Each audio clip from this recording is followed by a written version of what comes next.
Vote కోట్లు కేసులో అడ్డంగా దొరికిపోయినా చంద్రబాబు మారలేదు. ఏపీలోనూ అట్లాగే చేశారు.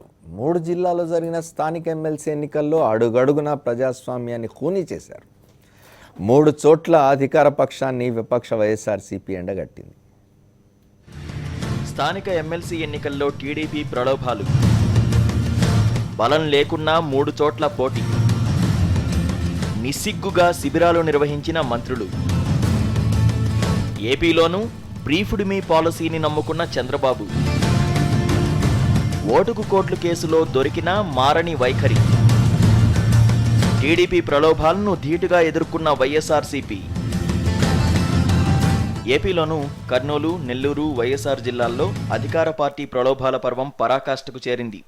బలం లేకపోయినా 3 చోట్ల బరి తెగించి బరిలోకి దిగింది. అధికారాన్ని, అర్ధబలాన్ని, అంగబలాన్ని అడ్డగోలుగా వినియోగించింది. సాక్షాత్తు ముఖ్యమంత్రి చంద్రబాబే తన కేబినెట్ మంత్రులకు టార్గెట్లు పెట్టారు. అసెంబ్లీ ఏమైపోయినా పర్వాలేదు, 3 చోట్ల విజయం సాధించి తీరాలని హుకుం జారీ చేశారు. వాస్తవానికి ఈ 3 జిల్లాల్లో ప్రతిపక్ష వైఎస్ఆర్సీపీకే స్పష్టమైన మెజారిటీ ఉంది. జెడ్పీటీసీ, ఎంపీటీసీ, కౌన్సిలర్లలో ఎక్కువ మంది వైఎస్ఆర్సీపీకి చెందినవారే. 3 జిల్లాల్లో స్పష్టమైన ఆధిక్యం ఉండడంతో వైఎస్ జగన్ తమ పార్టీ అభ్యర్థులుగా స్థానిక ఎమ్మెల్సీ ఎన్నికలకు వైఎస్ వివేకానందరెడ్డి, గౌరు వెంకటరెడ్డి, ఆనం విజయకుమార్ రెడ్డిలను పోటీకి నిలిపారు. టీడీపీకి బలం లేకపోయినా సీఎం చంద్రబాబు 3 జిల్లాల్లో అభ్యర్థులను బరిలోకి దించారు. ఎలాగైనా గెలవాలనే ఉద్దేశంతో నానా అడ్డదారులు తొక్కారు. ఒక్కో జిల్లాలో 50 కోట్లకు పైగా ఖర్చు చేశారు. ఇతర రాష్ట్రాల్లో శిబిరాలను నిర్వహించారు. వైఎస్ఆర్ జిల్లా ఓటర్లను పాండిచ్చేరికి పంపి మంత్రి గంటాతో స్వయంగా క్యాంపు నడిపారు. అలాగే నెల్లూరు ఓటర్లను చెన్నై, ఇతర ప్రాంతాలకు పంపి క్యాంపు ఇన్ఛార్జీలుగా మంత్రులు నారాయణ, సిద్ధా రాఘోరావుకు బాధ్యతలు అప్పగించారు. అంతేకాదు ఎంత డబ్బు ఖర్చైనా పర్వాలేదు, టీడీపీ గెలిచి తీరాలని టెలికాన్ఫరెన్స్ ద్వారా నిత్యం సమీక్షించారు. ఈ ఫలితాల ఆధారంగానే భవిష్యత్తులో పదవులిస్తామని పార్టీ నేతలకు అల్టిమేటం ఇచ్చారు. తెలంగాణలో ఇలాగే బలం లేకపోయినా టీడీపీ అభ్యర్థిని నిలిపి చంద్రబాబు అడ్డంగా దొరికిపోయాడు. రేవంత్ రెడ్డి వీడియో టేపులు, చంద్రబాబు ఆడియో టేపులు ఇప్పటికీ దేశవ్యాప్తంగా మారుమోగుతున్నాయి. Hello, brother. yes sir. Yeah, our Babu garu going to talk to you. Be on the line. Yeah, please. Hello.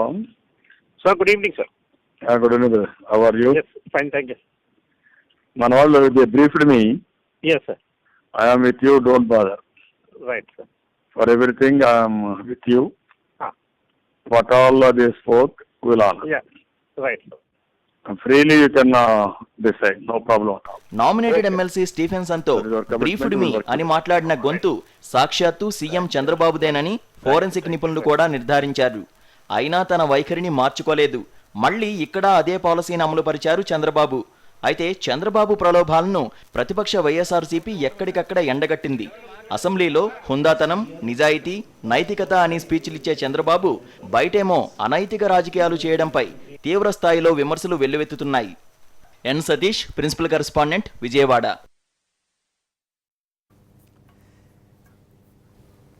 ఒక్క శాసన మండలి స్థానాన్ని గెలుచుకోవడం కోసం తెలంగాణలో ప్రయత్నించి భంగపడి చావు తప్పి కన్నులొట్టబోయినట్టుగా ఆంధ్రాకు వెళ్ళిపోయిన చంద్రబాబు నాయుడు గారి పార్టీ మళ్ళీ ఆంధ్రప్రదేశ్లో 3 మండలి స్థానాలకు జరిగిన స్థానిక సంస్థల నుంచి ఎన్నుకునే స్థానాలకు జరిగిన ఎన్నికల్లో వ్యవహరించిన తీరు గురించి మాట్లాడుకుందాం. అమర్నాథ్ గారు జాయిన్ అయ్యారు, మనతో తులసిరెడ్డి గారు జాయిన్ అయ్యారు.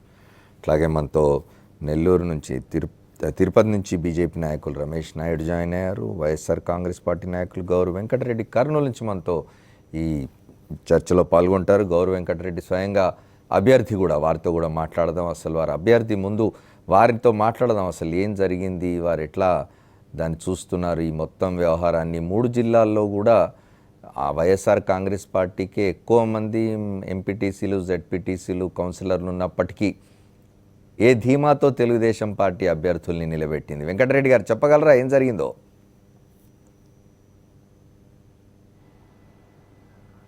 అందరికీ నమస్కారం.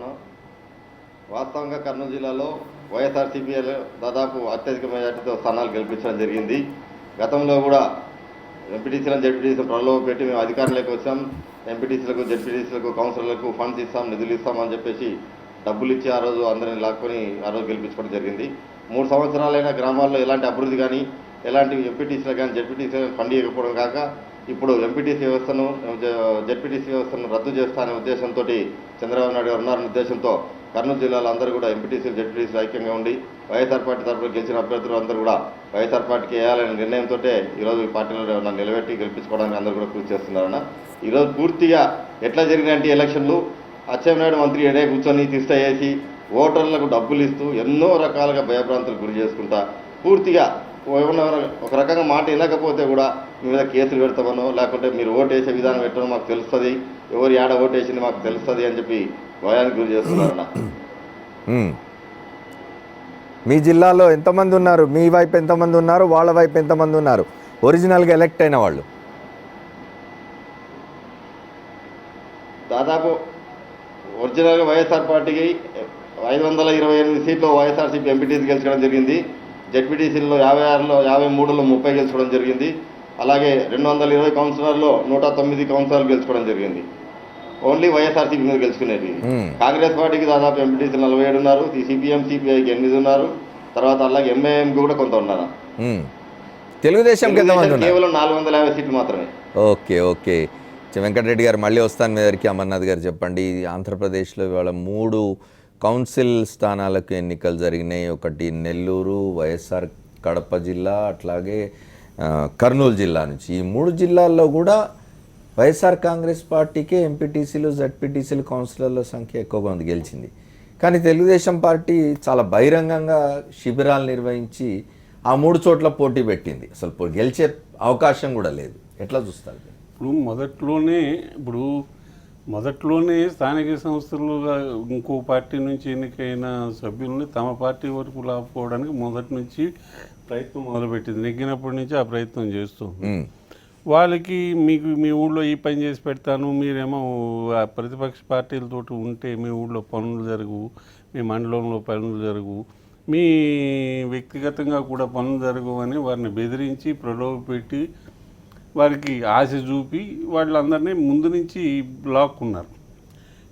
ఈ ప్రక్రియ దాదాపు 2 సంవత్సరాల నుంచి కొనసాగుతుంది. దానికి ముందు కింద నుంచి వచ్చాక తర్వాత ఎమ్మెల్యేల వైపు చూపడ్డది. చూపడి 21 మందిని వైఎస్ఆర్సీపీ నుంచి తీసుకువెళ్ళి తమ పార్టీలో చేర్చుకున్నారు. ఇవన్నీ చూస్తూ ఉంటే ప్రజాస్వామ్యం మీద తెలుగుదేశం పార్టీకి కానీ ఆ పార్టీ అధినేతకి కానీ రాష్ట్ర ముఖ్యమంత్రిగా ఉన్న చంద్రబాబు నాయుడికి అసలు అంటే అధికారంలో ఉన్నాం, అధికారాన్ని వినియోగించి ఇంకెవరిని బతకనివ్వం, ఈ పద్ధతిలో నడుస్తుంటే ఇది ప్రజాస్వామ్యానికి నిజంగా ఇది మంచి పరిణామం కాదు. రేపు వాళ్ళు ఒకటి రియలైజ్ కావాలి, ఇవాళ వీళ్ళు చేస్తున్నారు అంటే ఇప్పుడు 2020లు ఇది వరకు 2020 అన్నారు, ఇప్పుడేమో 2050 అంటున్నారు. అది మేము 2050 వరకు మేమే అధికారంలో ఉంటామని అంటున్నారు. వాళ్ళు కళను కనడానికి కానీ ప్రజలు వాళ్ళని నేను శాశ్వతంగా అధికారంలో ఉంటాననే ఒక భ్రమతోటి ఇటువంటి పనులు చేస్తున్నారు. కానీ అధికారం పోయాక వాళ్ళకి అదే మళ్ళీ ఇంకొకళ్ళు చేస్తే వాళ్ళకి దారి చూపిస్తున్నారు. మిగతా పార్టీలు కూడా అన్డెమోక్రాటిక్గా అసలు ప్రజాస్వామ్య ప్రక్రియకే ఎలక్షన్లకి అన్నిటికీ భ్రష్టు పెట్టేలా చేయడానికి ఆయన దారి వేస్తున్నారు. ఇప్పుడు ఇక్కడ తెలంగాణలో అది ట్రై చేశారు. ఇక్కడ ట్రై చేసింది ఏంటంటే వాళ్ళని లాక్కోండి, వీళ్ళు వెళ్ళిపోయి అక్కడ చేస్తుంటే వీళ్ళ పార్టీలోకి వచ్చేవాడు ఎవడు కనపడలే. ఆ కనపడకపోవడంతో ఈ బెస్ట్ వే ఏమో డబ్బులు ఇచ్చేసి కొనుక్కుంటే పోతుంది కదా, వాళ్ళు రానప్పుడు ఏదో ఒకటి if mountain doesn't go to the సామె చెప్పినట్టు ఆయన కిందకి దిగిపోయారు. అంటే ఇప్పుడు వాళ్ళు మా పార్టీ వాళ్ళంతా అటు వెళ్ళిపోతున్నారు. వాళ్ళకేమో 15 మంది వీళ్ళు గుర్తు మీద నెగ్గారు. ఆ గుర్తు మీద నెగ్గిన వాళ్ళలో 11 మంది వెళ్ళిపోయారు, 13 మంది వెళ్ళిపోయారు. ఇక ముగ్గురు మిగిలారు, 12 మంది వెళ్ళిపోయారు. ఆ 12 మంది మిగిలిన ముగ్గురులో ఒక ఆయన ఏమో ఏదో ఆయన పద్ధతి అయిందే కానీ ఇండిపెండెంట్గా ఉంటారు, ఆయన పద్ధతిలో ఆయన నడుస్తున్నారు తప్పించి చంద్రబాబు నాయుడికి వినేటట్లు లేదు ఆయన. ఈ నేపథ్యంలో ఇక్కడేమో అందరినీ తిట్టారు. అదేది సంతలు పశువుల్ని కొన్నట్టు కొన్నట్టు కొంటున్నారు అని ఇక్కడ నీతులు చెప్పారు. ఇక్కడ దీనికి ఇక్కడ చంద్రశేఖరరావు దీనికి ఇక్కడ ఒక పునాది వేస్తే దాని మీద అక్కడేమో మేడలు కట్టేయడానికి ఆయన ప్రయత్నం చేస్తున్నారు. ఇక్కడ ఒక ప్రయత్నం చేసి ఇప్పుడు వెళ్ళిపోయారులే, మన దగ్గర డబ్బులు ఉన్నాయి కనుక ఆ డబ్బులతోటి ఎవరినైనా ఏదైనా వీరికి ఎలా ఉందంటే అధికారంతో డబ్బుతోటి ఏదైనా చేయగలమన్న ఒక అన్డెమోక్రటిక్ థాట్. అసలు ఆ థాట్ ప్రాసెస్ తోటే వచ్చిన ఇబ్బంది ఇదంతా. దాంతో డబ్బులు పెట్టి కొనుక్కోవడానికి ప్రయత్నం చేసి ఆయనకి దురదృష్టం, దేశానికి అదృష్టం ఆయన దొరికేశారు. ఆయన దొరికేసి ఇప్పుడు ఇక్కడి నుంచి వెళ్ళిపోయాక అక్కడేమో ఇప్పుడు ఎమ్మెల్యేలని వీళ్ళందరినీ చేర్చుకోవడానికి డబ్బులు ఉపయోగించడం, ప్రలోభాలు పెట్టడం, వ్యక్తిగతంగా వాళ్ళకి మేలు చేస్తామని వారికి హామీలు ఇవ్వడం, డబ్బులు ఇవ్వడం, దాంతోపాటు అధికారాన్ని వాళ్ళకి పంచి ఇవ్వడం. వీటన్నిటితోటి ఏదో ఒకటి కాదు, అది స్ట్రైట్గా జరిగింది కాదు. ఇది దీంట్లో అన్ని ఫ్యాక్టర్లు ఉన్నాయి. డబ్బులు ఉన్నాయి, అధికారం ఉంది, అధికార దుర్వినియోగం ఉంది, అప్రజాస్వామ్యం ఉంది. ఇవన్నిటితోటి అది జరుగుతోంది. ఇది ఫ్యూచర్కి మంచిది కాదు. ఇప్పుడు రేపొద్దుట తెలుగుదేశం వారు కాకుండా ఇంకొక పార్టీ వారు వస్తే వారికి దారి చూపిస్తున్నారు. అప్పుడేమో ప్రతిపక్షంలో ఉండి దాన్ని విమర్శించలేని పరిస్థితిలోకి వచ్చేస్తున్నారు. ఇప్పుడు తెలంగాణలో మొదట్లోనేమో చాలా నీతులు చెప్పిన ఆయన ఇప్పుడు తెలంగాణ గురించి మాట్లాడడంలే, వాడి పార్టీని తుడిచిపెట్టుకుపోయింది. మొత్తం పట్టుకెళ్ళి వాళ్ళ లెజిస్లేటివ్ పార్టీని వాళ్ళ నాయకుడే వెళ్ళి దాంట్లో విలీనం చేసేసారు. ఇక్కడ అనే పరిస్థితి లేకుండా పోయింది. ఆత్మరక్షణకి ఇక్కడి నుంచి 10 ఏళ్ళు ఉండడానికి అధికారం ఉన్నప్పటికీ ఇక్కడ ఆఫీసులని అన్నిటినీ మళ్ళీ హ్యాండ్ ఓవర్ చేసేసి తన దారిని తాను వెళ్ళిపోయి అక్కడ బురదలోని అక్కడ అరకొర సౌకర్యాలతో ఉన్న ఆఫీసుల్లో ఆయన కాలం గడిపే పరిస్థితి వచ్చింది. దానికంతటికీ ఇదే రైట్. తులసిరెడ్డి గారితో మాట్లాడారు. తులసిరెడ్డి గారు ఒక 3 శాసన మండలి స్థానాలు ఏం నష్టపోతారు? ఒకవేళ అధికార పక్షం ఇలా 3 శాసన మండలి స్థానాలని కనుక వదిలేసింటే వైఎస్ఆర్ కాంగ్రెస్ పార్టీకి ఏమిటి జరిగేది? మీరు చెప్పినట్లు 3 జిల్లాలు కడప, కర్నూలు, నెల్లూరు. ఇక్కడ ఓటర్స్ ఎవరు? ఎంపీటీసీలు, జెడ్పీటీసీలు, కార్పొరేటర్లు, కౌన్సిలర్లు. ఇలా నలుగురు కూడా పార్టీ సింబల్ మీద గెలిచిన వాళ్ళే. పార్టీ సింబల్ మీద గెలిచిన వాళ్ళు కాకుండా వేరే వాళ్ళు కూడా ఉండింటే అది ఒక అర్థం ఉండేది. ఈ నలుగురు మొత్తం టోటల్ ఓటర్స్ పార్టీ సింబల్ మీద గెలిచిన వాళ్ళే. ఈ 3 జిల్లాల్లో కూడా పార్టీ సింబల్ మీద గెలిచిన వాళ్ళు వైఎస్ఆర్ పార్టీకి మ్యాజిక్ ఫిగర్ కన్నా ఎక్కువ ఉన్నారు. మ్యాజిక్ ఫిగర్ కన్నా తక్కువ ఉంటే పోనీ బేరసారాలు జరిగినాయంటే కనీసం వచ్చేసి కొందరు ఇండిపెండెంట్, కొందరు వేరే పార్టీ వాళ్ళతో అనుకోవచ్చు. ఇక్కడ 3 జిల్లాల్లో కూడా మ్యాజిక్ ఫిగర్ కంటే ఈ పార్టీకి ఎక్కువ ఉన్నారు. కడప జిల్లాను తీసుకుంటే టోటల్ ఓటర్స్ 841. మ్యాజిక్ ఫిగర్ ఎంత? 421. ఈ వైఎస్ఆర్ పార్టీ సింబల్ మీద గెలిచిన వాళ్ళు ఎంతమంది? 521. అంటే మ్యాజిక్ ఫిగర్ కంటే 100 మంది ఎక్కువగా ఉన్నప్పుడు ఇంకా మిగతా జిల్లాల్లో కూడా అంతే. ఆల్మోస్ట్ కర్నూలు, నెల్లూరు ఇదే పరిస్థితి. మ్యాజిక్ ఫిగర్ కంటే గణనీయంగా ఎక్కువ ఉంది. కాబట్టి ఇటువంటి పరిస్థితుల్లో పోటీ పెట్టారు అంటే ఇంకా దానికి వేరే ఇంకేమి చిన్నపిల్లని కూడా అర్థమైపోతుంది. అంటే పార్టీ ఫిరాయింపులను ప్రోత్సహించడం ద్వారా ప్రజాస్వామ్యాన్ని కూనీ చేయడమా, ప్రజాస్వామ్యాన్ని అడివీధిలో రేపు చేయడమా అనేది ఇక్కడ గెలుపు ఓటమి కంటే కూడా ఇంకా రేపు గెలుపు ఓటమి కాదు, ప్రజాస్వామ్యం వచ్చేసి ఆల్రెడీ వచ్చేసి నడివీధిలో రేపు చేయడమో కూనీ చేయడమో జరిగింది ఇప్పటికే. ఇంకా అధికార దుర్వినియోగం ద్వారా ఈ పార్టీ ఫిరాయింపులు, అధికార దుర్వినియోగము ఎన్ని విధాలుగా చేయొచ్చునో భావి తరాలకు వచ్చేసి మీరు చెప్పినట్లు గతంలో తెలంగాణలో ఓటుకు నోటు చూపించాడు. ఇంకా ఇక్కడ నిజంగా ఆ విధంగా ఇక్కడ కన్నా ఆపరేషన్ ఇంటెలిజెన్స్ వర్క్ చేసింటే అటువంటి కనీసం ఒక 100-200 కేసులు వచ్చేసి ఈ 3 జిల్లాల్లో బయలుపడినవి. అధికార దుర్వినియోగం ఎన్ని విధాలుగా? ఒకటి క్యాంపులకు వచ్చేసి డబ్బులు మరి డిమానిటైజేషన్ ఏమైపోయిందో, మంచి నీళ్ళలో వచ్చేసి డబ్బులు వరదలై ప్రవహిస్తూ ఉంది. మేము ఆ జిల్లా వాళ్ళమే కాబట్టి వింటా ఉంటే ముందు 2 లక్షలు, 5 లక్షలు, 10 లక్షలు, 20 లక్షలు, పట్టు చీరలు, పట్టుకుంటే పట్టు చీర నెట్టు డబ్బులు ప్లస్ పట్టు చీరలు, ఇంకా ఏమి కావాలంటే ఆ కోరికలు, డబ్బులు, తర్వాత కిడ్నాపులు, తర్వాత బెదిరింపులు, కేసులు, ఇంకా నీరు చెట్టు వర్క్, పనికి ఆహార పథకం వచ్చేసి కూలీలకు కాదు వీళ్ళ కోసం పెట్టినట్టుంది పనికి ఆహార పథకం. నీకు వచ్చేసి 20 లక్షల వర్క్, లేకుంటే 50 లక్షల వర్క్, ₹1 కోటి వర్క్, దాంట్లో ₹1 కోటి వర్క్ శాంక్షన్ చేస్తే దాంట్లో 50 లక్షల మిగులుతుంది.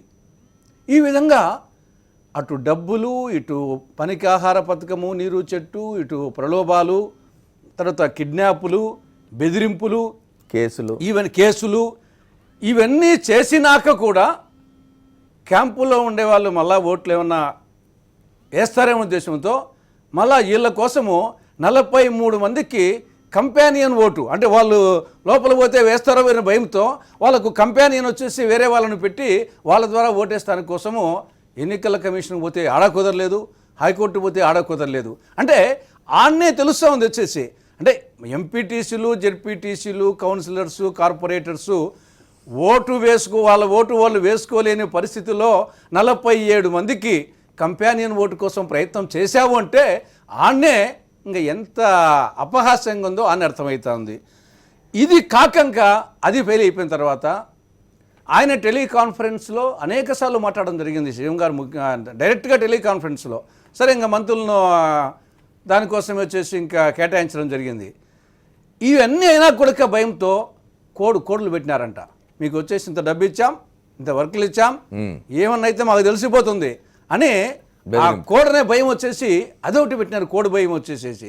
అంటే ఇన్ని విధాలుగా ఈ యొక్క ప్రజాస్వామ్యాన్ని ఏ విధంగా కూని చేయొచ్చునో, ఏ విధంగా రేపు చేయొచ్చునో, ఎన్ని పద్ధతులు ఉన్నాయో అన్ని పద్ధతులు భావి తరాల వరకు ఒకవైపు నేర్పుతూ మళ్ళా 14 లేసనాల వంటి వచ్చేసి నీతి సూత్రాలు, చింతామణి సూక్తులు వచ్చేసి వల్లిస్తూ ఉండడం అనేది ఇది చాలా ఘోరమైన పరిస్థితి. ఇంత డబ్బులు ఇంత నగ్నంగా, ఇంత విచ్చలవిడిగా డబ్బుల ప్రవాహం కానీ, అధికార దుర్వినియోగం కానీ గతంలో అక్కడక్కడ జరిగిండొచ్చు, కానీ ఇది బహుశా హిమాలయాల పీక్ ఆ స్థాయికి గారు క్యాంపులు ఏర్పాటు చేయడం, శిబిరాలు ఏర్పాటు చేసుకోవడం అనేది ఎవరి పార్టీ వాళ్ళని వాళ్ళు చేసుకోవడం అనేది చాలా చోట్ల జరుగుతుంది.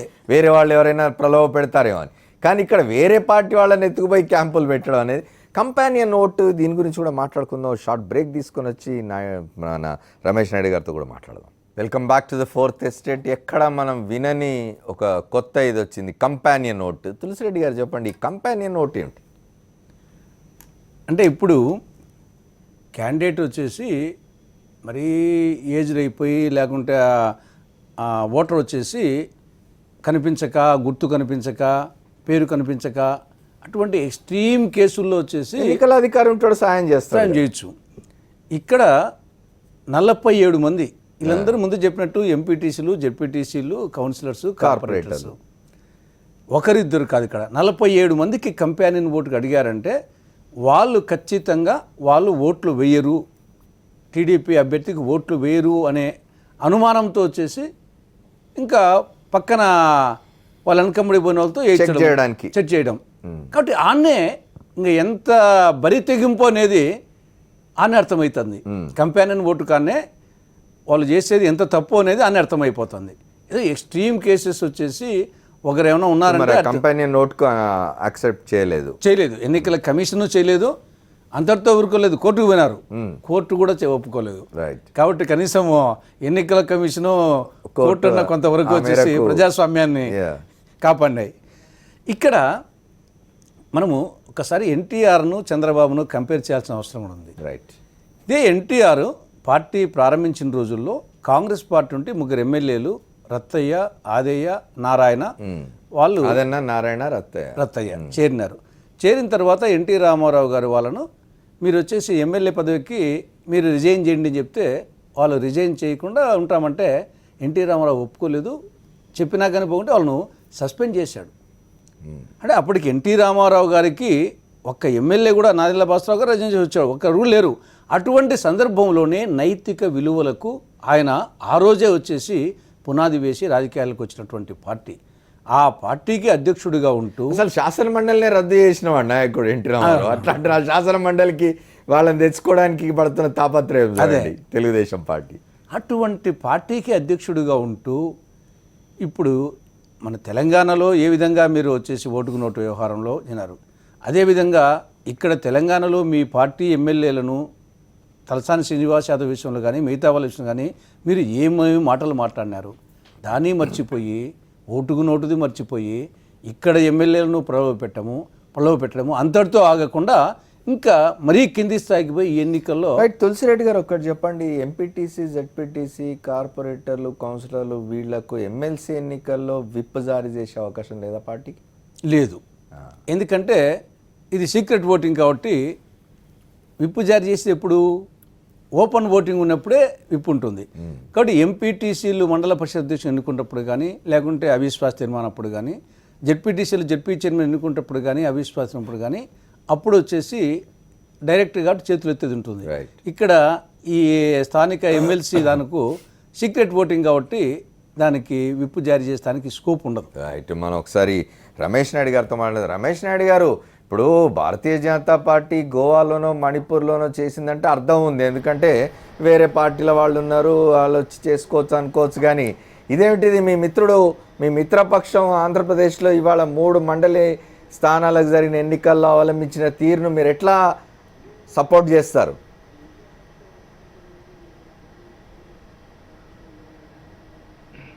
అంటే నేను 4th ఎస్టేట్లో జరుగుతున్నటువంటి చర్చను సామాజిక పరివర్తన కోసం జరుగుతున్నటువంటి చర్చగా భావిస్తాడు. ఇక్కడ మిత్రుడా శత్రువు అనేటువంటి అంశం కొద్దిసేపు పక్కన పెడితే మనం రాజకీయాలకు అతీతంగా చర్చిస్తేనే బాగుంటుందనేది నా యొక్క అభిప్రాయం. ఒకటి, శాసన మండలికి సంబంధించినటువంటి ఎన్నికలు చాలా సుదీర్ఘ కాలం తర్వాత ఆంధ్రప్రదేశ్లో సార్వత్రిక ఎన్నికల తర్వాత వచ్చినటువంటి ఎన్నికలు. అయితే రాబోయేటువంటి 2019 ఎన్నికలకు ఈ ఎన్నికలు ఒక గీటురాయిగా భావిస్తూ 2 రాజకీయ పక్షాలు ఎంపిక చేసినటువంటి అభ్యర్థుల ఎంపిక కూడా చాలా తప్పిదాలతో కూడుకున్నటువంటి పరిస్థితి. బాగా గన అభ్యర్థుల యొక్క వ్యక్తిత్వాలను గమనించినట్లయితే శాసన మండలికి పంపించాల్సినటువంటి వ్యక్తుల యొక్క చరిత్ర అయితే వీళ్ళది కాదనేటువంటి అభిప్రాయం సర్వత్రా వినిపించింది. 2 అంటే దాంట్లో అందరినీ అనట్లేదు, ఒకరిద్దరు మంచి వ్యక్తులు కూడా ఉన్నారు. ఇంకొక విషయం ఏంటంటే సొంత పార్టీకి సంబంధించినటువంటి ఎంపీటీసీలకు జడ్పీటీసీలకు కార్పొరేటర్లకు కూడా డబ్బులు ఇవ్వాల్సినటువంటి దుస్థితి, భావదారిద్ర్యం ఇరు రాజకీయ పార్టీలకు ఈ ఎన్నికల్లో మనం చూసాం. నేనేమంటున్నానంటే వీళ్ళు రాష్ట్రంలో స్థానిక సంస్థలను బలోపేతం చేయాల్సినటువంటి ప్రస్తుత పరిస్థితుల్లో దానికోసం పోరాటం చేసేటువంటి వ్యక్తుల్ని చట్టసభల్లోకి పంపించాల్సినటువంటి పరిస్థితుల్లో అలాంటి వ్యక్తులే స్థానిక సంస్థల్లో ఎవరైతే స్థానిక ప్రజాప్రతినిధులు మొన్న ఎమ్మెల్యేలు కదా పార్టీలు మారినటువంటి క్రమంలో కొందరు వ్యక్తులు అయితే మారారు, వాళ్ళతో పాటు స్థానికంగా ఉన్నటువంటి నాయకత్వం కూడా కొందరు మారలేదు. అయితే ఇప్పుడు వీళ్ళు ఏం చేశారు, మాకు బలం ఉంది అన్నటువంటి వీళ్ళు జబ్బ చరుచుకునేటువంటి క్రమంలో వచ్చినటువంటి అన్హెల్తీ కాంపిటీషన్ ఇది. సార్ ఎన్నికలు క్షమించాలి నాయుడు గారు క్షమించాలి, ఒక్క మాట క్షమించాలి. మీరు ఆరంభంలోనే ఏమన్నారంటే రాజకీయాల్ని పక్కకు పెట్టి రాజకీయాలకు అతీతంగా ఒక సామాజిక కోణంలోంచి మనం చర్చిద్దామని చెప్పిన వారు మీరు ఇవాళ 2 పార్టీలను ఒక ఆటనే కట్టేస్తున్నారు. ఇవాళ ప్రతిపక్షంగా ఉన్న వైఎస్ఆర్ కాంగ్రెస్ పార్టీకి మ్యాజిక్ ఫిగర్ కంటే చాలా ఎక్కువ ఓట్లు ఉన్నాయి. అయినప్పటికీ తెలుగుదేశం పార్టీ ఒక క్యాండిడేట్ను పెట్టడం అనేది ఏమాత్రం నైతికత అనేది మాట్లాడాలి మనం. అంతేగాని మీరు మళ్ళీ 2 పార్టీలు ఒకే రకంగా ఉన్నాయి, 2 పార్టీలు అట్లనే చేస్తున్నాయని మాట్లాడుతున్నారు మీరు. ఇక అప్పుడు మళ్ళీ మీరు రాజకీయ పక్షం వహించినట్టే కదా. వాస్తవమే. నేను అనేది ఏంటంటే వైఎస్ఆర్సీపీకి సంబంధించినటువంటి గుర్తు మీద గెలిచినటువంటి అభ్యర్థుల సంఖ్య మెజారిటీ ఉంది, దాంట్లో నేను ఎక్కడ మీతో విభేదించట్లేదు. కాకపోతే ఎమ్మెల్యేలు ఎప్పుడైతే పార్టీలు మారినటువంటి క్రమంలో స్థానికంగా ఉన్నటువంటి ఎంపీటీసీలు జడ్పీటీసీలు కూడా మారడం జరిగింది. మారినటువంటి క్రమంలో కూడా ఆ యొక్క పార్టీలు కోర్టుకు వెళ్ళడం జరిగింది. లేకపోతే ఇప్పుడు ఉదాహరణకు కడప జిల్లాలో రాజంపేటకు సంబంధించినటువంటి ఎంపీపీ ఎవరైతే ఉన్నారో ఆమె పార్టీ మారి ఎంపీపీగా ఎన్నికైంది, వారి మీద అనర్హత వేశారు. అయినప్పటికీ కూడా ఇలాగా ఎర్రగుంటలో కూడా జరిగింది. వాళ్ళందరికీ కూడా న్యాయస్థానాలు కూడా వాళ్ళకు ఓటు హక్కు కల్పిస్తూ మళ్ళీ తీర్పిచ్చారు కదా. కాబట్టి న్యాయస్థానాలు ఇచ్చినటువంటి తీర్పు ఏదైతే ఉందో దాన్ని కూడా మనం ఇక్కడ పరిగణలోకి తీసుకొని మాట్లాడాల్సినటువంటి అవసరం అట్లాంటి ఉంది. కేసులు ఎన్ని ఉన్నాయి? అంటే అసలు దాదాపు నాకు తెలిసి ఈ జిల్లాలో ఒక 30 నుంచి 40 ఉంటాయి ఆ విధంగా. వైఎస్ఆర్ కడప జిల్లా నుంచి తులసిరెడ్డి గారు ఉన్నారు, చెప్పాలి. తులసిరెడ్డి గారు నేనేమంటున్నానంటే రమేష్ రెడ్డి గారు చెప్తున్నారు. ఒకప్పుడు తులసిరెడ్డి గారికి నేను చెప్తున్నా ఒక విషయం అండి. చెప్పండి. తులసిరెడ్డి గారు గతంలో నాకు తెలిసి 5 అంచెల వ్యవస్థ చంద్రబాబు నాయుడు గారే తీసుకొచ్చేటువంటి ప్రయత్నం చేశారని నేను భావిస్తున్నా. ఆ సమయంలో తులసిరెడ్డి గారు కూడా చాలా క్రియాశీలకంగా వ్యవహరించారు. ఆయన స్థానిక సంస్థల బలోపేతం కోసం అప్పుడున్నటువంటి అధినాయకుడితో కూడా డిఫర్ అయ్యాడు. సో ఇలాంటి వ్యక్తుల్ని మనం ఎవరైతే ఉన్నామో మేధావి వర్గానికి సంబంధించిన వ్యక్తులను, లేకంటే ధనపరంగా కాకుండా సామాజిక స్పృహ ఉన్నటువంటి వ్యక్తుల్ని చట్టసభల్లోకి పంపించాల్సినటువంటి తరుణంలో కేవలం వాని యొక్క కులము లేకంటే ధనబలంతో ఈ యొక్క రాజకీయ పార్టీల అభ్యర్థులను ఖరారు చేసే విధానం ఏదైతే ఉందో అది నిజంగా బాధాకరమైనటువంటి అంశం. ఓకే, మండలి గవర్నర్ నామినేషన్ మీద వెళ్ళే దగ్గరనే గవర్నర్ నామినేషన్ జనరల్గా ఇంటలెక్చువల్స్ లేకపోతే డిఫరెంట్ రంగాల్లో నిపుణులైన వాళ్ళని పంపాలి. అదే జరగడం లేదు. ఇక మీరు స్థానిక సంస్థల నుంచి ఎన్నుకునే ఎమ్మెల్సీని నిష్ణాతుల్ని పంపాలి, లేకపోతే రాజకీయాలతో సంబంధం లేని వాళ్ళని పంపాలంటే ఎటు సాధ్యం అవుతుంది? అయినా రమేష్ నాయుడు గారు చెప్పిన దాంతో మీరు ఎంతవరకు ఇచ్చేస్తారు? అంటే వారు చెప్తున్న ఒక పాయింట్ ఏమిటంటే వారు ఏమంటున్నారు, 21 మంది ఎమ్మెల్యేలు వైఎస్ఆర్ కాంగ్రెస్ పార్టీ నుంచి తెలుగుదేశం పార్టీకి వెళ్ళారు. అదే అనైతికం. అసలు ఈ పార్టీ గుర్తు మీద గెలిచి అవతలికి వెళ్ళడం శాసనసభ్యులు అదే తప్పు. దాని మీద ఇప్పటికీ అందరూ మాట్లాడుతున్నారు. అట్లాంటి శాసనసభ్యులతో వాళ్ళ నియోజకవర్గాల్లో ఉన్న ఎంపీటీసీ జడ్పీటీసీలు వెళ్ళారు అనే ఆర్గ్యుమెంట్ తెస్తున్నారు వారు. అదే రమేష్ కూడా బాధపడుతున్నాడు వచ్చేసి, ఇది మంచి పద్ధతి కాదనేది ఆయన కూడా ఇండైరెక్ట్గా చెప్పాడు. ఇక్కడ వారు చెప్పినట్లు ఆ సంఖ్య తీసుకున్నా కానీ ఇంకా మ్యాజిక్ ఫిగర్ కన్నా ఎక్కువ ఉన్నారు. ఇంకా ఈవెన్ అటువంటి కొన్ని తీసుకున్నా కానీ ఇక్కడ నేను ముందే చెప్పినట్టు 841కి గాను మ్యాజిక్ ఫిగర్ 421, 520 ఎక్కడ ఉన్నాయి, 100 ఎక్కువ ఉండే. అదే కాబట్టి ఒక 21 తీసేసి 100లో 20 తీసినా కానీ ఇంకా 80 ఉన్నాయి అటువంటి తీసుకున్నా కానీ. కాబట్టి ఏ విధంగా వచ్చేసి జస్టిఫైబుల్ కాదు. రమేష్ గుడక వచ్చేసి ఆయన ఇంకా ఇండైరెక్ట్గా ఇది మంచి పద్ధతి కాదనే టైప్లోనే మారుతున్నాడు. కాబట్టి ఓవరాల్గా ఇది ఎవరు గెలిచారు ఎవరు ఓడారు అనుకుంటే ప్రజాస్వామ్యం వచ్చేసి నడ్డి బజార్లో మాత్రము కూని చేయడం ఇది జరుగుతూ ఉంది. ఇంకా భవిష్యత్తులో ఇంకా మరీ వికృతి రూపం దాల్చే పరిస్థితి ఉంటుంది. కాబట్టి ఆ కోణంలో అందరం ఆలోచించాల్సిన అవసరం ఉంది. ఇది ఈరోజు యొక్క 3 జిల్లాలనే సమస్య కాదు. భవిష్యత్తులో వచ్చేసి ఇంకా అర్థమే లేకుండా పోయింది, ప్రజాస్వామ్యానికి అర్థమే లేకుండా పోతుంది, ఎన్నికలకు అర్థమే లేకుండా ఇది ఎట్లా జరుగుతుందంటే రేపు సార్వత్రిక ఎన్నికల్లో వేరే ఒక పార్టీ గెలిచొచ్చి అధికారంలోకి వస్తే ఆ పార్టీ కూడా ఇదే పని చేస్తే అంతే కదా. అప్పుడు ఏమవుతుంది? చంద్రబాబు నాయుడు గారు తెలుగుదేశం పార్టీ ఏం చేస్తాయి? అంతే కదా. నీవు నేర్పిన విద్య నీరజాచి అన్నట్టు రేపు ఇంకా ఫైనల్గా వచ్చేసి ఓడిపోయేది ప్రజాస్వామ్యము, ఫైనల్గా అరాచకానికి దారితీస్తుంది. ప్రజాస్వామ్యం మీద నేను నమ్మకం పోయినప్పుడు ఇంకా మళ్ళీ అరాచకమే. కాబట్టి అటువంటి పరిస్థితి చంద్రబాబు నాయుడు గారు ఆయన స్వయంగా కల్పించడం అనేది ఆయనకి ఏమి 9 ఏళ్ళు ముఖ్యమంత్రిగా చేశాడు గతంలో, మళ్ళీ 3 ఏళ్ళు. ఆంధ్రప్రదేశ్ చరిత్రలో ఏ ముఖ్యమంత్రికి అవకాశం లేనంత వచ్చింది. ఇంకా అంతకన్నా ఏం కావాలా? దానికి ఎందుకు ఈ యొక్క మచ్చలన్నీ ఈ యొక్క బురద పూసుకొని? చరిత్రలో ఏదైనా చరిత్ర ఏమో పర్మనెంట్ కదా.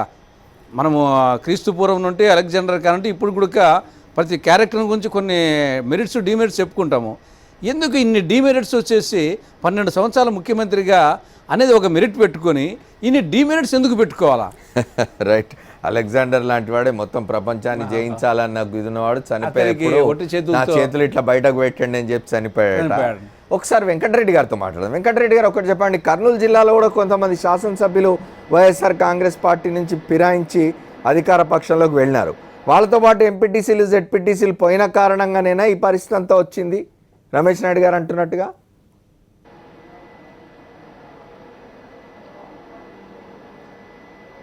ఎమ్మెల్యేలు చాలా వరకు పోయినా కూడా ఎంపీటీసీలు జెడ్పీటీసీలు చాలా మంది కూడా ఎమ్మెల్యేలు పోకుండా కూడా వైఎస్ఆర్ పార్టీలో కొనసాగాలని, జగన్మోహన్ రెడ్డి గారి నాయకత్వంలో ఉండాలని కూడా చాలా నియోజకవర్గాలు 5 నియోజకవర్గాల్లో కూడా దాదాపు కొంతమంది పోకుండా పార్టీల్లో ఉండడం జరిగింది. కొంతమంది ముఖ్య అనుచరులు, ఎందుకంటే ఇక్కడ గ్రూప్ రాజకీయాలతో సంబంధం ఉండేది కాబట్టి ముఖ్యమైన అనుచరులు కొంతమంది మాత్రం ఎమ్మెల్యేలతో పోవడం జరిగింది. వాళ్ళు కూడా ఈ ఎలక్షన్లో ఖచ్చితంగా ఎక్కడైతే వైఎస్ఆర్ పార్టీ తరఫున అభ్యర్థి ఉంటే వాళ్ళకి వేయాలనే ఆలోచనతో ఈసారి ఖచ్చితంగా ఉన్నారు. ఇట్లా ఇవాళ పోలింగ్ ఎట్లా జరిగింది మీ దగ్గర?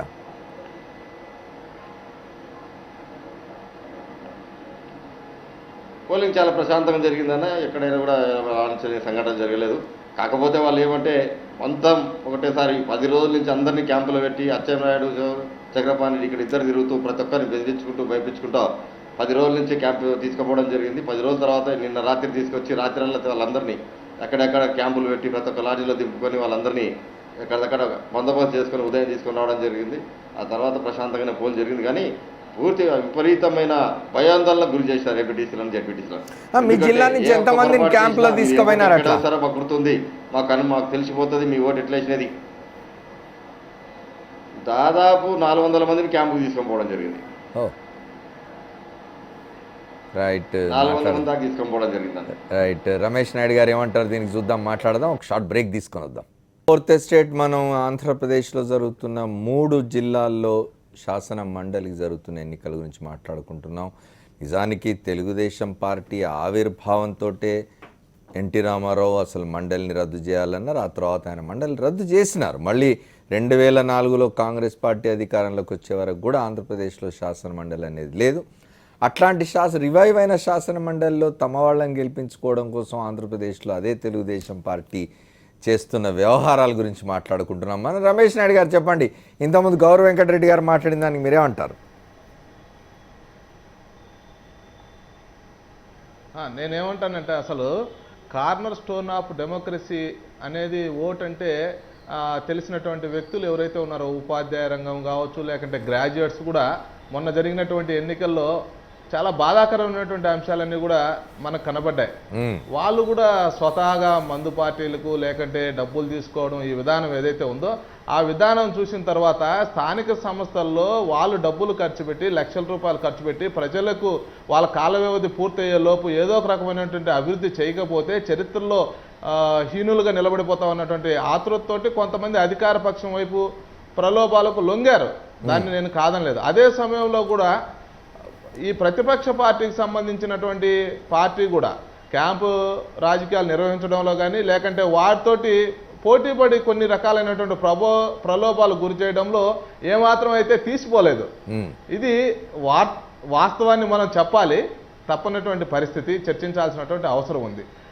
ఇంకొక అభిప్రాయం ఏంటంటే తప్పనిసరిగా రాజకీయ పార్టీలు ఎన్నికల సమయంలో వ్యవహరించేటువంటి విధానం, సహజంగా చెప్పేటువంటి మాటలకు ఆచరణలో చేసేటువంటి ఖర్చుకు ఇది ఒకసారి పూర్తి స్థాయిలో ప్రక్షాళన కోసం ఎవరో ఒకరు ఒక చోట నడుంపించాల్సినటువంటి అవసరం ఉంది.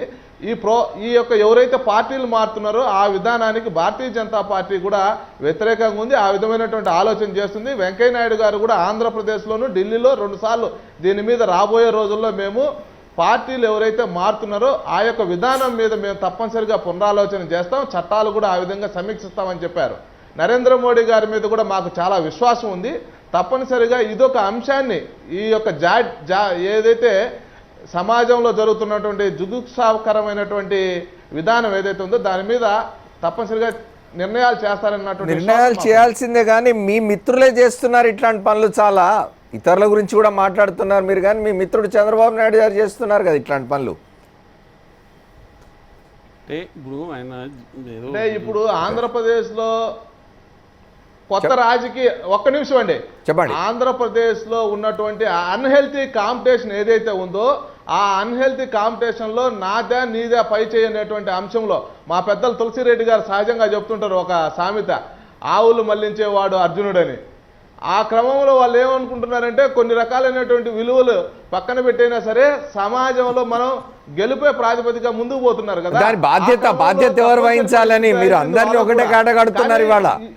ఇవాళ జరుగుతుంది దాని గురించి మాట్లాడదాం, ఎవరు బాధ్యత వహించాలా? ఇద్దరిది అంటున్నా. నిర్మాణాత్మకమైనటువంటి సూచనలు, సలహాలు, విధానాలు అవలంబించాల్సినటువంటి పద్ధతి ఇద్దరికి ఉంటుంది. రైట్. ఒకసారి అమర్నాథ్ గారితో అమర్నాథ్ గారు ఇప్పుడు ఒక మాట అన్నారు రమేష్ నాయుడు గారు, ఏంటంటే ఒక పక్షం నుంచి గెలిచిన తర్వాత అది శాసనసభ కావచ్చు, పార్లమెంటు కావచ్చు, కింది దాకా సర్పంచ్, గ్రామ సర్పంచ్ దాకా కావచ్చు, ఒక పక్షం నుంచి, ఒక రాజకీయ పక్షం నుంచి గెలిచిన తర్వాత ఇంకో రాజకీయ పక్షం కనుక రాష్ట్రంలోనో కేంద్రంలో అధికారంలో ఉంటే ఇక్కడ గెలిచిన వాడి కాన్స్టిట్యుయెన్సీ కానీ లేదా ఆ మండలం కానీ ఆ గ్రామం కానీ ఆ నియోజకవర్గం కానీ నిధులు రావా, నిధులు ఇవ్వరా? ఇవ్వనని చెప్తున్నారు కదా. ఇది ఎట్లా, దీన్ని ఇక్కడ తెలంగాణలో ఆ బెదిరింపులతో కొంతమందిని తీసుకుపోతున్నారు. కానీ ఇంత చేసి మరి 3 ఏళ్లలో ఏమైనా వచ్చినాయా నిధులు అంటే ఏం రాలేదట. నిస్పృహ చెంది మళ్ళీ తిరిగి వచ్చే పరిస్థితులు వచ్చినాయి ఇప్పుడు. కానీ అదే కేంద్రం నుంచి మాత్రం స్థానిక సంస్థలకు నేరుగా వచ్చేటువంటి పరిస్థితి ఉంది ఇప్పుడు, గతం కన్నా ఇప్పుడు. సార్ చాలా కాలంగా ఇది నడుస్తూ ఉన్నది, కానీ అది ఎక్కడికి వస్తున్నాయి, రాష్ట్ర ప్రభుత్వాలు ఏం చేస్తున్నాయో మనం చూస్తున్నాం. స్థానిక సంస్థల కోసం అని కేంద్రం ఇచ్చే నిధుల్ని రాష్ట్ర ప్రభుత్వాలు ఏం చేస్తున్నాయో మనకు దాఖలాలు చాలా ఉన్నాయి. రమేష్ నాయుడు గారు చెప్పండి. అమర్నాథ్ ఇప్పుడు చెప్పండి. సర్పంచ్ అకౌంట్స్ కి నేరుగా వస్తున్నాయి, మండలాలకు నేరుగా వస్తున్నాయి. ఆ యొక్క నిధుల శాతాన్ని కూడా పెంచడం జరిగింది ఈ ప్రభుత్వం వచ్చిన. రైట్, లేటెస్ట్ టాక్ టు మొత్తం డెవల్యూషన్ మొత్తం అన్నీ కూడా స్థానిక సంస్థలకు కేటాయించిన నిధులన్నీ కూడా, కేంద్రం నుంచి కేటాయించిన నిధులన్నీ కూడా డైరెక్ట్గా వాళ్ళకి చేయాలన్నది ఎప్పటి నుంచో ఉన్నది. అది ఏదో ఈ మధ్యన ఏదో మొదలైందని చెప్తున్నారు. ఎంతవరకు అయిందో నాకైతే సరిగ్గా రమేష్ నాయుడు గారు చెప్తున్నారు. అని కేంద్రంలోని అధికార పక్షానికి సంబంధించినారో వారికి సరైన సమాచారమే ఉంటుంది అనుకుందాం. సరైన సమాచారం లేదు నాకైతే, దాని మీద పెద్ద ఇన్ఫర్మేషన్ నా దగ్గర ఏం లేదు. కానీ ఒకటేమిటంటే ఈ నియోజకవర్గం నుంచి ఎవరైనా కొత్త మా పార్టీ వాడు కాకుండా ఇంకో పార్టీ వాడు గెలిస్తే అక్కడ నిధులు ఇవ్వము, మీరు అభివృద్ధి చేసుకోవాలంటే. ఇప్పుడు ఇక్కడ తెలంగాణలో టీడీపీ ఎమ్మెల్యేలు అంతా కూడా అదే చెప్పారు, అదే కారణం చెప్పి వెళ్ళారు. కానీ ఇది మోస్ట్ అన్డెమోక్రాటిక్. అంటే ప్రజలకి మా వాళ్ళని ఎన్నుకుంటేనే మేము నిధులు ఇస్తామంటే వీళ్ళు ఏమన్నా చంద్రబాబు నాయుడు గారి ప్రజాస్వామ్యంలో అధికార పక్షానికి ఎదురుండకూడదు, వ్యతిరేకత ఉండకూడదు, వాళ్ళు ఉండకూడదు, ప్రశ్నించే వాళ్ళు ఉండకూడదు. అది most undemocratic and most fascist tendency అది. దాంతో వీళ్ళంతా ఎడుతున్నారు. ఇప్పుడు ఒకటేమిటంటే పార్లమెంట్లో కొన్ని చెక్స్ అండ్ బ్యాలెన్సెస్ ఉంటాయి, సెంట్రల్ గవర్నమెంట్లో చెక్స్ అండ్ బ్యాలెన్సెస్ ఉన్నాయి. అవి అక్కడ నరేంద్ర మోడీ చేద్దాం అనుకున్న అది సాధ్యం కాదు. అక్కడ సాధ్యం కాని పని అది. కానీ ఇక్కడ కూర్చోటప్పటికి ఇక్కడ కూడా అంత ఈజీ ఏం కాదు. అది అక్కడ ఏమైనా ఉంటే ఏదైనా స్పెషల్ గ్రాంట్స్ ఏదైనా ఇవ్వడానికో లేకపోతే ప్రాజెక్టులు వాటికి అలాట్ చేయడంలోనే ఏమైనా చెయ్యాలి తప్పించి. కానీ అలా చేస్తే రేపొద్దుట మళ్ళీ వాళ్ళు ఆ ప్రతిపక్షాన్ని బలోపేతం చేస్తున్నారు. ఇక్కడికి తెలుగుదేశం వారు రానివ్వలేదని వైఎస్ఆర్సీపీ వారు కాంగ్రెస్ వారు అక్కడి నుంచి ఆరోపణలు మొదలుపెట్టారు అంటే దానికి మళ్ళీ ఎన్నికల్లో వాళ్ళకి ఎదురు దెబ్బ తగులుతుంది. కానీ మా క్యాండిడేట్ ఉన్న చోటే మేము నిధులు ఇస్తాము అంటే అది అసలు కుదరని పని, అది జరగని పని అసలు. కానీ ఎందుకు ప్రజాక్షేత్రంలోంచి ఎన్నికై వచ్చిన ప్రజాప్రతినిధులకు ఆ స్పృహ ఎందుకు ఉండడం లేదు? స్పృహ ఉంది వాళ్ళకి, కానీ వాళ్ళు ఏదో కారణం చెప్పాలి. ఆ కారణం ఈ కారణం చెప్తున్నారు. అసలు కారణం వేరే ఉంటుంది. వీళ్ళకి వ్యక్తిగతంగా వీళ్ళకి లాభం జరిగే పనులు జరగకపోవచ్చు. ఇప్పుడు వాళ్ళు చేసేది ఏంటంటే ఇప్పుడు they equate development of constituency with their own development. నేను డెవలప్ అయితేనే నా కాన్స్టిట్యున్సీ డెవలప్ అయినట్టు. అది ఆ యాటిట్యూడ్ వచ్చేస్తుంది ఇవాళ. ఇప్పుడు దేశం ప్రగతి అంటే నేను ప్రగతి సాధించడమే, దేశంలో ఉన్న ఇతర ప్రజలతో నాకేం సంబంధం లేదు. ఆ యాటిట్యూడ్ వచ్చింది. ఇక్కడ మన రమేష్ నాయుడు చెప్తున్నారు, వెంకయ్య నాయుడు ఒకసారి కాదు 2-3 సార్లు చెప్పారు. ఢిల్లీలో చెప్పారు, ఇక్కడ చెప్పారు. ఇది చెప్పాక 2 పార్లమెంట్ సెషన్లు అయినాయి. కానీ ఏమీ మరి నరేంద్ర మోదీ మీద వీరికి అందరికీ ఉన్న విశ్వాసము, ఆయన చాలా మంచి ప్రజాస్వామ్యవాది, దాంట్లో నైతిక విలువలకు కట్టుబడే రాజకీయ నాయకుడు, అంత గట్టిగా నమ్మకం ఉన్న నాయకుడు మరి 2 సెషన్లు అయినాయి. ఇప్పటివరకు ఎందుకు బిల్లు తీసుకురాలేదో నాకు అర్థం కావడం. అది వెంకయ్యనాయుడు చెప్పాలన్నమాట. వెంకయ్యనాయుడు ఇప్పుడుగా చెప్తూ ఉంటారు, గత 6 నెలలుగా చెప్తున్నారు. 2 సెషన్లు అయిపోయినాయి. విశ్వాసం ఉంది సార్. తులసిరెడ్డి గారు ఒకటి చెప్పండి, పార్లమెంట్ నుంచి కింద గ్రామ స్థాయి వరకు కూడా ఒక పార్టీ గుర్తు మీద ఎన్నికైన వాళ్ళు పార్టీ ఫిరాయించడానికి లేదు. ఒకవేళ పార్టీ ఫిరాయించేటైతే దానికి రాజీనామా చేసి పదవికి పోయి మళ్ళీ పోటీ చేయాలి ఇంకో పార్టీ నుంచి అనే విధంగా పార్లమెంట్లో బిల్లు తీసుకొచ్చి ఎందుకు చట్టం తేవడం లేదు? 2 సెషన్స్ అయిపోయినాయి ఆయన చెప్తున్నట్టుగా. ఇప్పుడు లేటెస్ట్ ఎగ్జాంపుల్ మణిపూర్. మణిపూర్లో నేను వచ్చేసి బీజేపీ ఆయన ముఖ్యమంత్రిగా ప్రమాణ స్వీకారం చేశారు. వాళ్ళల్లో మంత్రివర్గంలోకి ఒక కాంగ్రెస్ ఎమ్మెల్యేని తీసుకున్నారు. మంత్రివర్గంలోకి ఒక కాంగ్రెస్ ఎమ్మెల్యేని తీసుకున్నారు. ఇది లేటెస్ట్ ఎగ్జాంపుల్. ఇక్కడ మనం వచ్చేసి తెలంగాణలో తలసాని శ్రీనివాస్ యాదవ్ టీడీపీ తరఫున గెలిచి టీఆర్ఎస్ మంత్రివర్గంలో ఎలా ఉంటాడని చెప్పేసి అందరం ప్రశ్నించినాము. దాన్ని బీజేపీ వాళ్ళు ప్రశ్నించారు. లేటెస్ట్ మణిపూర్లో మిగతా పార్టీల వాళ్ళని తీసుకోవచ్చు. అది పార్టీనే వాళ్ళు అదే జరిగింది, మణిపూర్లో కూడా జరుగుతుంది. ఇక్కడ కాంగ్రెస్ ఎమ్మెల్యేను మంత్రివర్గంలో తీసుకున్నాడు. అంటే ఇది లేటెస్ట్. అంటే మనము బీజేపీ వాళ్ళు బహుశా రమేష్ నాయుడు గారు కూడా దీన్ని పరిశీలించకపోయి ఉండొచ్చు. కాబట్టి ఈ విధంగా వచ్చేసి ఇంకా పై స్థాయిలో వాళ్ళు ఈ విధంగా చేస్తే ఇంకా 10th షెడ్యూల్ దానికి ఓవరాల్గా పవర్స్ ఏమో స్పీకర్ చేతిలో పెట్టి కోర్టు జోక్యం చేసుకోవద్దని చెప్పి పాపం వాజ్పేయి గారు వచ్చేసి ఇటువంటి పరిస్థితి ఆలోచించకుండా ఆయన పాపం ఒక అమెండ్మెంట్ చేశారు. అంతకుముందు రాజీవ్ గాంధీ చేశారు. అంబేద్కర్ అయితే ఊహించలేదు ఇటువంటి పరిస్థితి వస్తుందని చెప్పేసి. కాబట్టి ఫైనల్గా 10th షెడ్యూల్లో మార్పు అమెండ్మెంట్ చేసినంత వరకు ఇవి ఇంకా ఎవరి అవకాశం ఉంచినప్పుడు వాళ్ళు వచ్చేసి గీత దాటుతూనే ఉంటారు. ఇంతవరకు వచ్చేసి ప్రధానమంత్రి గారు దాటలేదు అనుకుంటే ప్రధానమంత్రి గారు నేను మణిపూర్లో వచ్చేసి అది ఇంకా ఓపెన్గా లేటెస్ట్ దాటడం అనేది ఇది ఒకటి. ఇక రెండవది వచ్చేసి ఈ వైపు స్థానిక సంస్థలు నిర్వీర్యం, శాసన మండలి నిర్వీర్యం. శాసన మండలి చూస్తే జనరల్గా ప్రోటోకాల్ ప్రకారంగా ఎమ్మెల్యే కంటే ఎమ్మెల్సీ యూజువల్గా ఉంటుంది, ఎగువ సభ అంటాం. కానీ చూస్తే శాసన మండలి అనేది ఒకటి ఉంది అనే ఆ ఉనికి లేకుండా ఉండే పరిస్థితి దాన్ని చేస్తున్నారు. ఎవరు పట్టించుకోవడం లేదు, శాసన మండలి చైర్మనే పట్టించుకోవడం లేదు. ఇక్కడ స్థానిక సంస్థలు చూస్తే ఈ యొక్క 73rd అమెండ్మెంట్ ప్రకారము రూరల్ బాడీస్కు మొత్తము 11th షెడ్యూల్లో 29 ఐటమ్స్ వారికి ఇవ్వాలంటే వాటిని ఇవ్వలేదు. అర్బన్ బాడీస్కి సంబంధించి 12th షెడ్యూల్లో 18 ఐటమ్స్ వాళ్ళకి ఇవ్వాలంటే అవి ఇవ్వలేదు. ఇక్కడ స్థానిక సంస్థలను వాళ్ళ ప్రజాపతులను ఉత్సవ విగ్రహాలుగా చేసి నిర్వీర్యం చేసి నిర్జీవం చేసి ఆ విధంగా రాజ్యాంగ స్ఫూర్తికి నేను ఆ ప్రభుత్వాలు ఈ ప్రభుత్వాలు అన్ని ప్రభుత్వాలు ఒకవైపు వాళ్ళను నిర్వీర్యం చేశాయి, ఒకవైపు శాసన మండలిని నిర్వీర్యం చేసి దీనికి జరిగే ఎన్నికలో ప్రజాస్వామ్యాన్ని నాశనం చేసి ఇళ్లకు విలువ లేకుండా చేసి ఆ మధ్యలో లింకు కోసం వచ్చేసి ఎన్నికలు పెట్టి ఆ ఎన్నికల్లో ప్రజాస్వామ్యాన్ని నడిబజార్లో రేప్ చేసి నడిబజార్లో కూని చేసి మొత్తం ఎక్కడికి పోతున్నాము? ఇంతటితో ఆగిందా? ఇంకా 20వ తారీఖు వరకు బెట్టింగులు. ఇది ఒకటైపోయింది. ఇప్పుడు ఇది ఇంకా బెట్టింగులు. ఇప్పుడు పొద్దుట నుండి ఇంకా కడప నుండి ఫోన్ల మీద ఫోన్లు కొడుతున్నారు నాకు. సార్ ఎవరు చెప్పండి సార్, మీరు చెప్తే కొంచెం రిలయబిలిటీగా ఉంటుంది, ఎవరు గెలుస్తారని చెప్పేసి. ఈ పరిస్థితిలో ఇంక ఈ 3 రోజులు 20వ తారీఖు వరకు నిద్రలేని రాత్రులు ఎంతమంది గడుపుతారో, ఎంతమంది వచ్చేసి ఎంత డబ్బు పోగొట్టుకుంటారో, ఎంతమంది డబ్బులు పోగొట్టుకుంటారో, ఎంతమంది మళ్ళీ ఆత్మహత్యలు చేసుకుంటారో, ఎన్ని మళ్ళీ దొంగతనాలు జరుగుతాయో.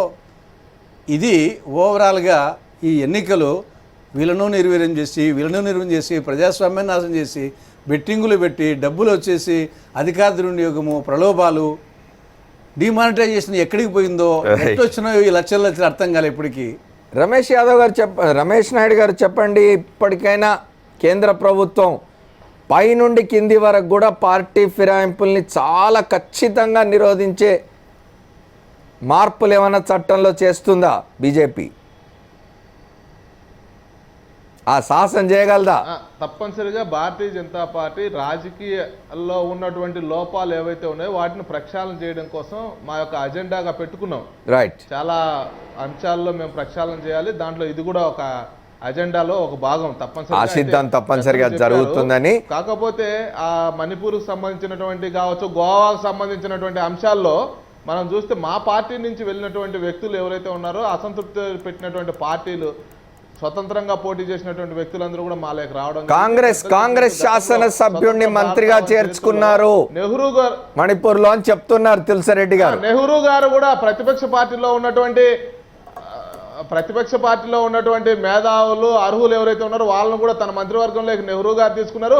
డికే ఆదికేశవులు గారు లేకపోతే మందా జగన్నాథం లాంటి వ్యక్తులను కూడా గతంలో రాజశేఖర రెడ్డి గారు ఎంకరేజ్ చేశారు. టీఆర్ఎస్ పార్టీ కూడా ఆ పార్టీని నిట్ట నిలువున చీల్చి కొంతమంది ఎమ్మెల్యేలు తీసుకున్నాం. ఇది ఒక చరిత్ర, నేను కాదనట్లేదు. కొనసాగాలంటారు అట్లాంటివి.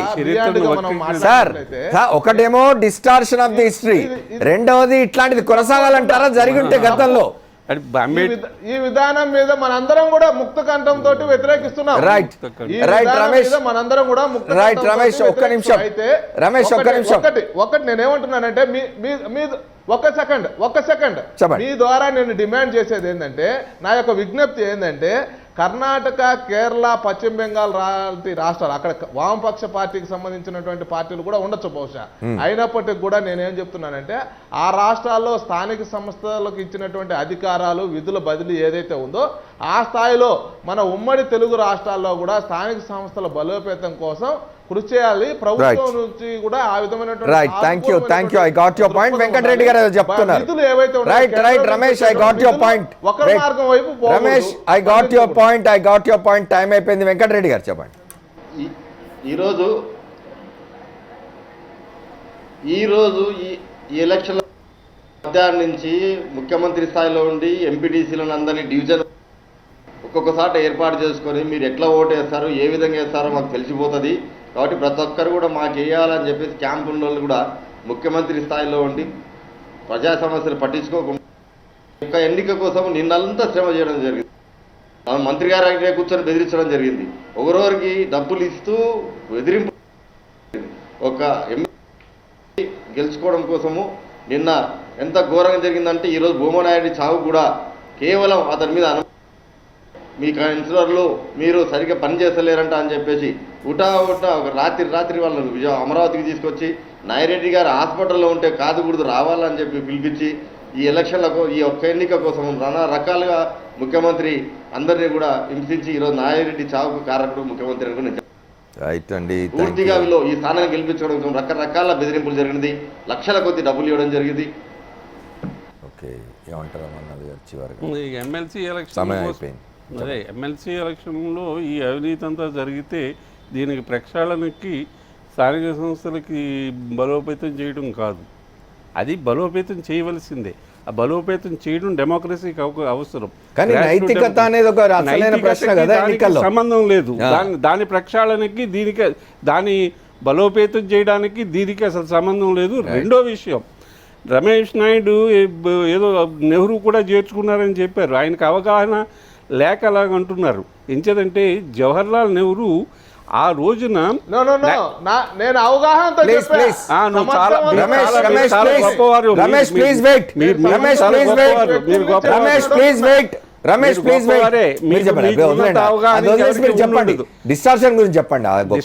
ఏమిటంటే జవహర్లాల్ నెహ్రూ ఆ రోజున నేషనల్ గవర్నమెంట్ పెట్టాలని ఆ రోజున యాంటీ డిఫెక్షన్ లా లేదు. ఏ పార్టీలో ఉన్నా సరే ఎవరినైనా సరే మంత్రివర్గం తీసుకోవాలని వాళ్ళలో ఉన్న ఎక్స్పర్టీజ్ని శ్యామప్రసాద్ ముఖర్జీని ఎందుకు తీసుకున్నాడు? ఆయన హిందూ మహాసభ నాయకుడు.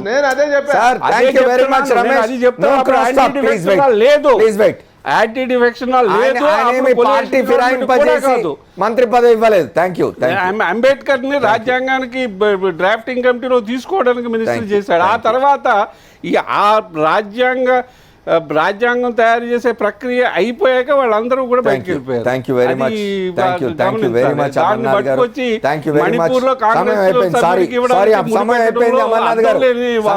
అమర్నాథ్ గారు, thank you very much Amarnath గారు, తులసిరెడ్డి గారు, రమేష్ నాయుడు గారు, అట్లాగే గౌరవ వెంకటరెడ్డి గారికి కూడా కృతజ్ఞతలు. ప్రతిపక్షాన్ని నిర్వీర్యం చేయాలి, ప్రతిపక్షం లేకుండా చేయాలి, ప్రతిపక్షం ఆత్మస్థైర్యాన్ని పూర్తిగా దెబ్బతీయాలి. మాకు ఎదురుండకూడదు, మేము మాత్రమే ఉండాలి, మా రాజకీయాలు మాత్రమే ఉండాలి, మా రాజకీయ పక్షం మాత్రమే ఉండాలి, మేము 2050 దాకా అధికారంలో ఉండాలి. ఇట్లాంటి ధోరణి రాజ్యాంగ స్ఫూర్తికి విరుద్ధం. ఇది ఫ్యాసిస్టులు ఆలోచించే ఆలోచన. ఇది మంచిది కాదు. ఇది వాళ్ళ 4th ఎస్టేట్. సోమవారం నాడు 4th ఎస్టేట్లో మళ్ళీ కలుద్దాం. Stay tune to Sakshi. This is Amar signing off.